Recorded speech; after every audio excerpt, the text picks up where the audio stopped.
हम सॉल्व करेंगे हमारी हैकर रैंक की एक प्रॉब्लम, जो कि है हमारी एसक्यूएल की बाइनरी नोड और पेरेंट वाली प्रॉब्लम। ठीक है, तो हम पहले क्वेश्चन पढ़ लेते हैं। तो इसमें है you are given a table BST, हमारी टेबल का नाम जो है वो है बीएसटी, और इसमें हमारे दो कॉलम है एन और पी, जिसमें जो एन है हमारा वो है हमारा वैल्यू ऑफ द नोड, और जो पी है हमारा वो है हमारा पेरेंट ऑफ द एन।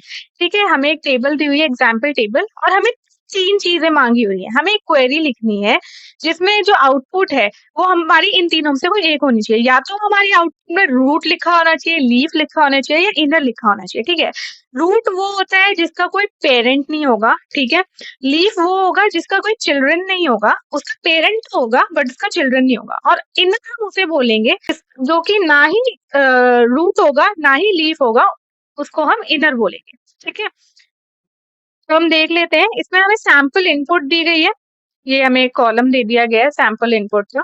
ठीक है, एक मिनट, या इसमें हमें सैंपल इनपुट का कॉलम दे दिया गया है। उसके बाद हमें एक सैंपल आउटपुट दे दिया गया है कि आपके आउटपुट कुछ इस तरीके से देखी जानी चाहिए। अब इसमें देखिए ध्यान से, यहाँ पे ये जो हमारा 5 है, ठीक है, ये जो हमारा यहाँ पे 5 है, ये है हमारा रूट। ठीक है, ये जो 2 और 8 आप देख रहे हो, ये दोनों है हमारे पेरेंट, और ये जो है 1, 3, 6 एंड 8, इनको हम बोलेंगे हमारे लीफ। और हमारा कोई भी रैंडम नंबर, सपोज हमारा हम ले लेते हैं 7, 7 ना ही हमारा रूट है, ना ही हमारा पेरेंट है, ना ही हमारा लीफ है, तो वो क्या है, हमारा जो 7 है वो हो गया हमारा इनर। ठीक है, ये मैंने इसको एज अ स्कीमा अपनी जीबी फिडल वाली जो वेबसाइट है उस पर डाल दिया है। इससे क्या है, मैंने एक टेबल क्रिएट कर लिया है यहाँ पे इतना स्कीमा लिख के। ठीक है, अगर आपको टेबल देखनी है तो आप उसको देख सकते हो ऐसे करके, सिलेक्ट स्टार फ्रॉम बीएसटी। ठीक है, ये मेरी टेबल है। ठीक है, फिर हमारा जो सबसे पहली कंडीशन थी वो क्या थी, हमारी रूट फाइंड आउट करना। हम रूट कैसे फाइंड आउट करेंगे, हमारा रूट वो होता है जिसका कोई पेरेंट ना हो, यानी कि हमारा जो पी है जहाँ पे हमारा नल होगा तो वो हमारा रूट होगा। ठीक है, सपोज हमारे ये जो 5 है, 5 पे जो हमारा पी है वो नल है, यानी कि जो हमारा 5 है वो रूट है। अब इसको हम क्वेरी में लिखते हैं, तो अगर हम इसको क्वेरी में लिखेंगे तो कैसे लिखेंगे, सिलेक्ट एन, इसके लिए हमें केस बनाना पड़ेगा, एक case when p is null, then वो हमारा क्या होगा, रूट होगा। ठीक है, अगर हमने अब स्टार्ट किया है केस तो हमें उसे एंड भी करना पड़ेगा, तो उसके लिए हम लिखेंगे एंड एज नोट टाइप। ठीक है, अब इस क्वेरी को मैं कर देती हूँ रन। अब आप देखेंगे जैसे मैं रन करूंगी ना, 5 के आगे जो नल है ना, इसकी जगह यहाँ पे रूट लिखा हुआ आ जाएगा। ठीक है, देखो 5 के आगे रूट लिखा हुआ आ गया, बाकी के आगे नल। करना है, बाकियों को भी फाइंड आउट करना है कि ये हमारी लीफ है या फिर हमारा इनर है। ठीक है, तो हमारी सेकंड कंडीशन थी वो ये थी कि हमारा हमको लीफ फाइंड आउट करना था। पहले हम जान लेते हैं कि लीफ होता क्या एक्चुअली। लीफ होता है जिसका कोई चिल्ड्रन ना हो। ठीक है, उसका पेरेंट हो सकता है बट उसका कोई चिल्ड्रन ना हो। ठीक है, तो हम चलिए देख लेते हैं, हम एक काम करते हैं, हम पहले पेरेंट फाइंड आउट कर लेते हैं। ठीक है, तो अगर हमें पेरेंट फाइंड आउट करना है तो उसके लिए हम क्वेरी क्या लिखेंगे, सिलेक्ट एन,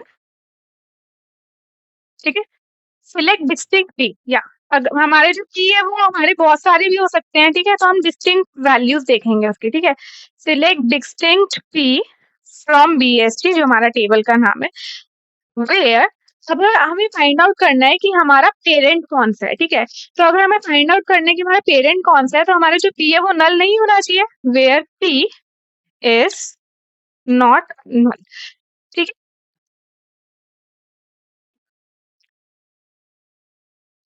हमारे ये जो है ये रहा। ठीक है, तो हमारे जो पेरेंट है वो है 258। ठीक है, अब ये अगर आपको इसको थोड़ा सा और अच्छा दिखाना है तो आप ऐसे कर सकते हो, इसको आगे अगर आप एज पेरेंट लिख दोगे तो यहाँ पे ना आपका पेरेंट लिखा हुआ आ जाएगा पी की जगह। ठीक है, पेरेंट हमारे 258 है। ठीक है, अब हमें फाइंड करना था, हमें बेसिकली फाइंड आउट करना था कि हमारा लीफ कौन सा है। अब हमारा जो लीफ है वो उसका पेरेंट हो सकता है बट उसका कोई चिल्ड्रन नहीं होगा। ठीक है, ये हमारी लीफ की कंडीशन थी। तो अगर हम एक और केस यहाँ पे बना दें, when एन नॉट इन ठीक है। अब ये वाली जो कंडीशन है इसको हम यहाँ डाल देते हैं,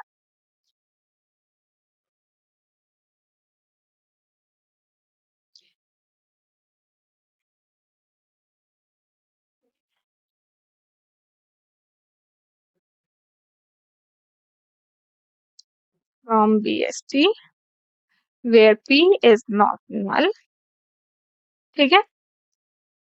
तो ये कह रहा है हमारा कि जब n है हमारा पेरेंट नहीं होना चाहिए ठीक।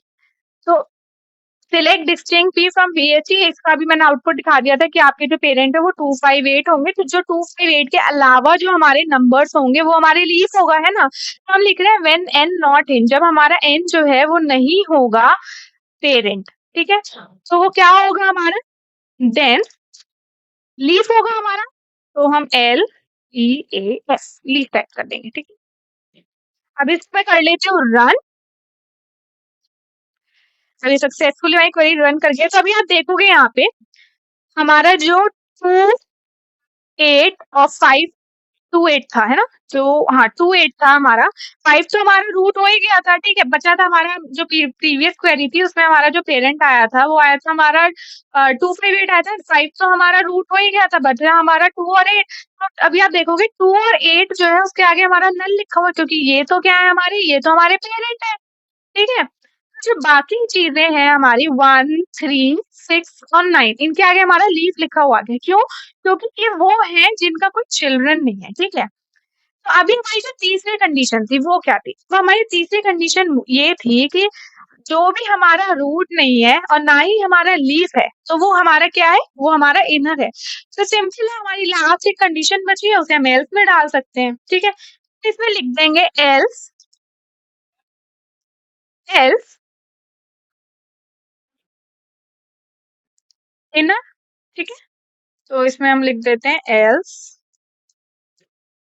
इनर। अब इसको मैं कर लेती हूँ रन, होपफुली ये रन हो जाना चाहिए, यस। तो अभी हमको यहाँ पे ये दिख गया ठीक है। अभी देखो 5 के आगे रूट लिखा हुआ आ गया, 1 के आगे लीफ लिखा हुआ आ गया, 3 के आगे लीफ लिखा हुआ आ गया, और जो हमारे 2 और 8 थे जो कि हमारे लीफ नहीं थे और जो रूट भी नहीं थे उनके दोनों के आगे इनर लिखा हुआ आ गया, 6 और 9 दोनों के आगे लीफ लिखा हुआ आ गया। तो इसको हम ऑर्डर भी कर सकते हैं एन को असेंडिंग ऑर्डर में ठीक है। तो अगर इसको हम ऑर्डर करेंगे तो हम लिखेंगे ऑर्डर बाय, कैप्स में लिखते हैं हम ऑर्डर बाय NASC ठीक है। अब इसको भी मैं, तो ये हमारा क्या है असेंडिंग ऑर्डर में, वैसे तो हमारा जो डिफॉल्ट होता है वो असेंडिंग ऑर्डर ही होता है, तो अगर आप नहीं भी लिखोगे तो वो बाय डिफॉल्ट असेंडिंग ऑर्डर में ही आएगा ठीक है। हमने फॉर द सेफर साइड लिख दिया है ठीक है। तो अभी इस काम करते हैं, इसको हम अपने हैकर रैंक में कॉपी करके देख लेते हैं प्रॉब्लम, क्या हमारा कोड ये सही रन कर रहा है कि नहीं कर रहा है। ये तो मैंने आपको स्टेप बाय स्टेप समझाने के लिए किया था, अभी इसको हम हैकर रैंक में पेस्ट कर लेते हैं ठीक है। स्टेप में रन की थी उसको हम पेस्ट कर लेते हैं यहाँ पे, जस्ट टू सी कि वो सही से काम कर रही है कि नहीं ठीक है। एक मिनट, तो ये जो क्वेरी है हमारी हमने यहाँ पे पेस्ट कर लिया है ठीक है। अब इसको हम रन करके देखते हैं कि हमारे यहाँ पे काम कर रहा है सही से कि नहीं कर रहा है ठीक है। तो हमारे सही से आउटपुट काम कर रहा है, which means we have done it correctly. अगर आपको इसी में और कोई सॉल्यूशन भी चाहिए so just let me know, I will create a video for you in this step by step manner and hope you find it helpful. Like and subscribe my channel if you found it helpful. इस code को करेंगे हम finally submit.